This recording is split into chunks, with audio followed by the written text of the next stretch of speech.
πολύ. Από την άλλη πλευρά. Ξαναγυρνάω. Βλέπετε πως κινείται η πλώρη κάτω από τον μπαλόνι. Πάρε Δημήτρη. Δημήτρη. Λάσκα Κάρλος να φουσκώσει το μπαλόνι. Πάρε Δημήτρη καλά.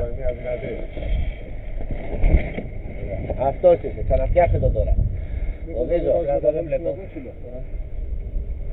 Το σπυρακόξυλο σε στέφτη σου κρατάει να είναι πιο μακριά το μπαλόνι. Είναι το μπαλόνι πιο χαμηλά. Το ανοίγει δηλαδή και πιο χαμηλά. Να έχει πιο σωστή. Το βλέπεις πόσο ψηλά είναι τώρα, πόσο ψηλά στέκεται. Δεν σου δίνει την καλύτερη απόδοση. Πάει έτσι. Τη δύναμη έτσι δηλαδή. Γιατί παίρνεις Κάρλο. Παίρνει να πάρει Δημήτρη.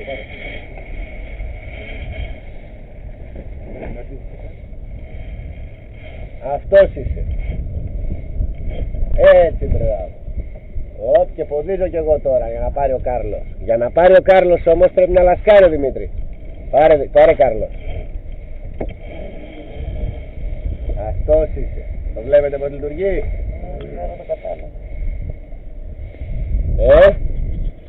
Καταλαβαίνεις τώρα. Αυτό είναι στην πόρτα. Όχι, εννοώ τώρα, δεν δουλεύεις μόνο ακριβώς αυτό δεν το κάνεις ποτέ. Ναι. Αυτό που κάνουμε τώρα είναι η πόρτα. Όλες οι άλλες κινήσεις είναι ανεξάρτητες. Την ώρα που έχουμε λασκάρει τον γκάι. Αυτό είναι η πόντζα. Δηλαδή κάθε φορά που θα γύριζε το μπαλόνι, απλά η πλώρη θα σήκωνε και θα κατέβαζε στην ακόξυλο. Κανάλι μια. Τελειώνει η θάλασσα. Προλαβαίνεις δύο. Πόντζα, Πάρω λίγο τα βιτσιρέλα. Πρέπει να λασκάρει ο Δημήτρης να πάρει ο Κάρλος σιγά σιγά. Μπράβο, άψογη. Αυτό είναι. Άψογα, φτάνει. Το βλέπετε. Πάμε πάνω. Θυμαστείτε, ακολουθείτε το σκάφος.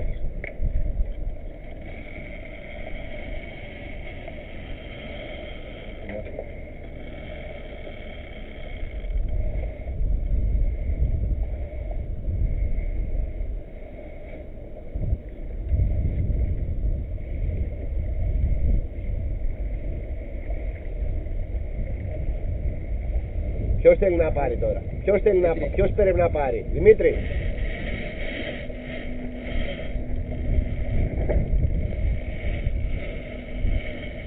Μπράβο. Αυτό είναι.